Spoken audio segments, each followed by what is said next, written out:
একটা কনফারেন্স হয়েছিল। ওই কনফারেন্সটা হচ্ছে পৃথিবীর যত ধর্মগ্রন্থ আছে সবগুলো ধর্মগ্রন্থের 10 মিনিটের আবৃত্তি শোনানো হবে। কয় মিনিট? চিল্লায় বলেন। ওখানে গিয়েছে শ্রীমত ভগবত গীতা, গিয়েছে বাইবেল, ত্রিপিটক, দশাতীর, Veda, Purana, Ramayana, Dighanikaya, Yahwist, sacerdotal, Talmud, Torah, Old Testament, New Testament, Zend Avesta এবং আল্লাহর কোরআনও। কোন সুবহানাল্লাহ।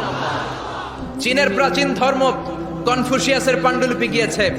যারা আগুনকে পূজা করে, অগ্নি উপাসক, আগুন দেখলে নমস্তে নমস্তে গায়, তারাও গিয়েছে। 10 মিনিট করে সময়। এই কনফারেন্সের উদ্দেশ্য হচ্ছে এইটা চেক করা, in order to check which book, which recitation of the holy book is the most excellent recitation ever. কোন বইয়ের আবৃত্তিটা বেশি সুন্দর লাগে। 10 মিনিট করে সময়। সব ধর্মের ধর্মীয় কিতাবের শায়েকরা, গুরুরা, ধর্ম নানকরা আর ফাদাররা আর কারীরা বসেছে। বিচারকের সামনে 2টা বাটন, একটা গ্রিন বাটন, একটা রেড বাটন, একটা সবুজ বাতি, একটা লাল বাতি। আবৃত্তির সময় 10 মিনিট। চিল্লায় বলেন কয় মিনিট? সবুজ বাতিতে চাপ দিলে আবৃত্তি শুরু, রেড বাটনে চাপলে আবৃত্তি শেষ। প্রথমে ডাকা হয়েছে শ্রীমত ভগবত গীতা। 10 মিনিটের জন্য যে পড়তে শুরু করেছে, ওম নমো ভগবতী বাসুদেবায়। 10 মিনিট পড়েছে।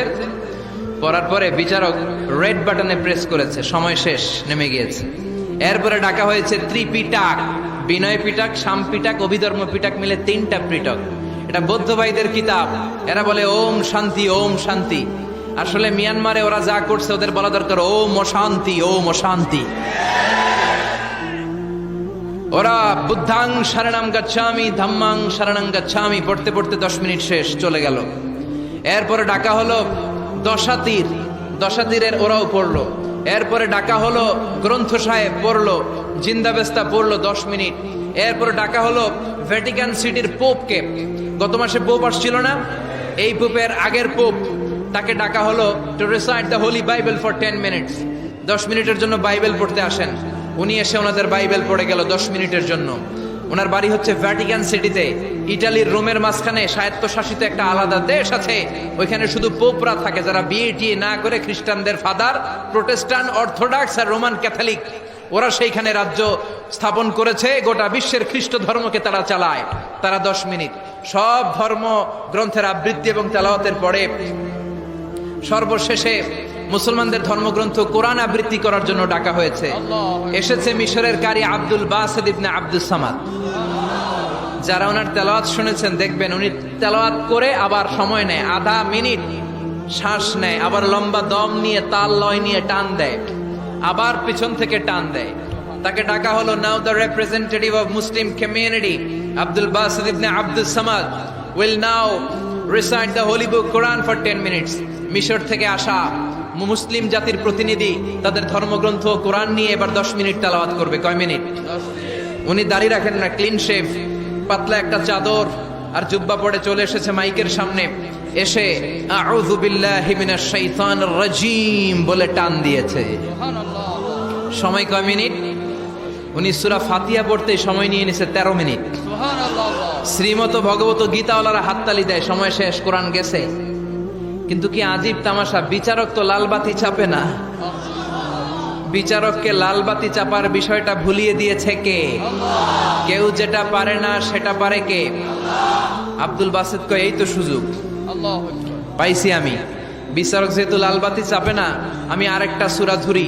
উনি কোরআনের সবচেয়ে সুন্দর সূরা, সূরা আর রহমান তেলাওয়াত শুরু করলেন। উনি উনার গলায় আল্লাহ যত সুর দিয়েছিলেন সব সুর, দরদ, আদর ঢেলে দিয়ে সুরের ঝংকার তুলে পুরো কনফারেন্সকে মাতিয়ে দিলেন। 15 মিনিট হয়ে যায়, বিচারক লাল বাতি চাপে না। 20 মিনিট, 25 মিনিট, 30 মিনিট হয়ে যায়, লাল বাতি চাপে না। এদিকে অর্গানাইজিং কমিটির প্রধান চেয়ার থেকে উঠে এসে বিচারকের গায়ে ধাক্কা দিয়ে বলে, এই man, what's the hell are you doing here? What's wrong with you? Why aren't you pressing the red button? লাল বাতি চাপোস না কেন? ওরে ধাক্কা দেওয়ার পরে বিচারক ভূত দেখার মতো চমকে উঠছে। কি? হ্যাঁ, লাল বাতি।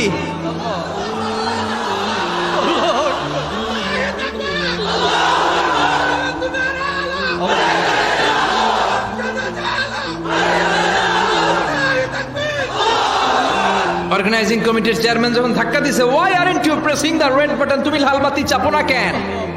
ভিমডি খেয়ে ওর লাভ দিয়ে কি, হ্যাঁ লাল বাতি নীল বাতি, কোন বাতি কোন বাতি?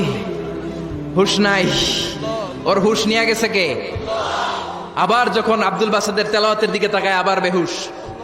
না পেরে বিচারক দাঁড়িয়ে বলে, ও Abdul Basit ibn Abdul Samad, come from Egypt, there is no time limits for you, recite as much as you wish.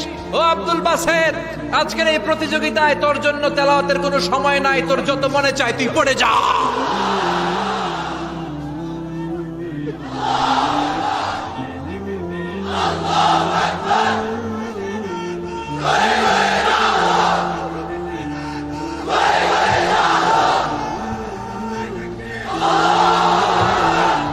চল্লিশ মিনিট সময় ধরে গোটা মুসলিম বিশ্বের অহংকার, মিশরের সবচেয়ে বড় কারি আব্দুল বাসিদ ইবনে আব্দুল সামাদ গলার সব দরদ আর সুর উজাড় করে কনফারেন্স রুমে সূরা আর রহমান তেলাওয়াত করলেন। কনফারেন্স শেষ হলো, ওই বিচারকের বিরুদ্ধে মামলা হলো তিনটা। কয়টা? যেহেতু আন্তর্জাতিক কম্পিটিশন, আন্তর্জাতিক আদালতে মামলা, সুইজারল্যান্ডের দি হেগে মামলা। হ্যান্ডকাফ পরিয়ে বিচারককে নেওয়া হয়েছে। মাননীয় আদালত বলে, why made you partiality between the books? You have given to Bible 10 minutes. You have given to Srimata Bhagavata Gita 10 minutes. You have given to Tripitaka 10 minutes. Why have you given extra 30 minutes for Quran? সব ধর্মগ্রন্থরে 10 minute দেওয়ার কথা, বাইবেলরে দিলি 10, শ্রীমত ভগবত গীতারে দিলি 10, ত্রিপিটকরে 10, কোরআনরে অতিরিক্ত 30 minute, মানে আগের 10 আর 30 মিলে 40 minute দিলি কেন? বিচারক বলে, অনারেবল জাজ, I have a humble question to you. মাননীয় আদালত, আমার একটা বিনয়ের প্রশ্ন আছে। আদালত তো টাসকি খেয়ে গেছে, কিরে আমার এবার প্রশ্ন করে কেন? বিচারক বলে, আমার প্রশ্ন হচ্ছে, বিচারক তো আমি নিজে হই নাই, জাজ তো আমারে আপনারাই বানাইছেন। আমি তো ওদেরকে 10 মিনিট দিছি, ঠিক কিনা? আমি তো বাইবেলের 10 মিনিট দিয়েছি। এর কারণ, যখন বাইবেল পড়তে এসেছে আমার হুশ আছে, আমার সময়ের জ্ঞান আছে, আমি সময়ের টাইম ধরে বসে আছি, আমার হিতাহিত জ্ঞান আছে, আমার নার্ভাস সিস্টেম ওকে। 10 মিনিট শেষ, আমি রেড বাটনে চেপেছি, উনি নেমে গিয়েছে, বাইবেলকে ডেকেছি, বাইবেল শেষ, শ্রীমত ভগবত গীতাকে ডেকেছি, গীতা শেষ, ত্রিপিটককে ডেকেছি।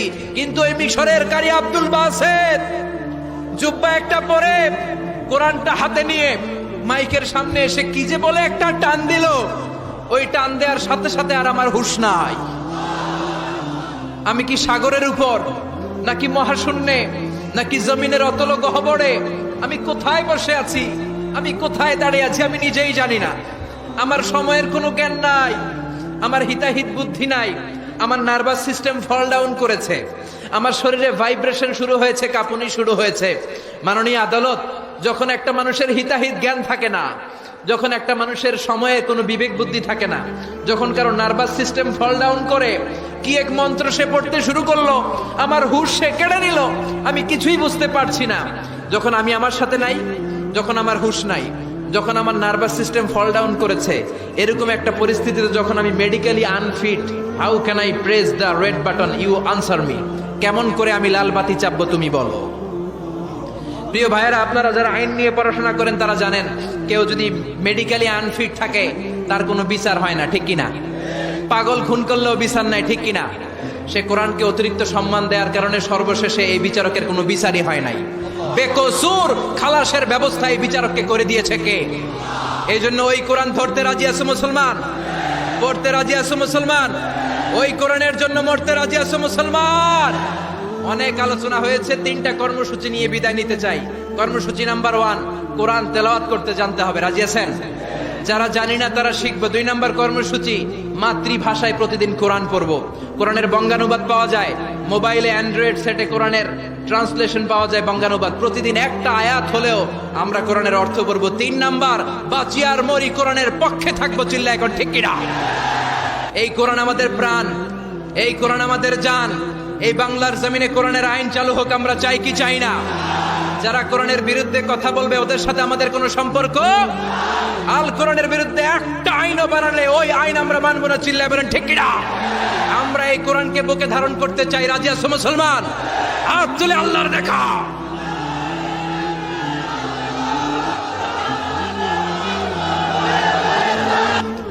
আল্লাহ আমাদের সবাইকে কথাগুলো বুঝার ও আমল করার তৌফিক দান করুক, আমরা বলি আমিন।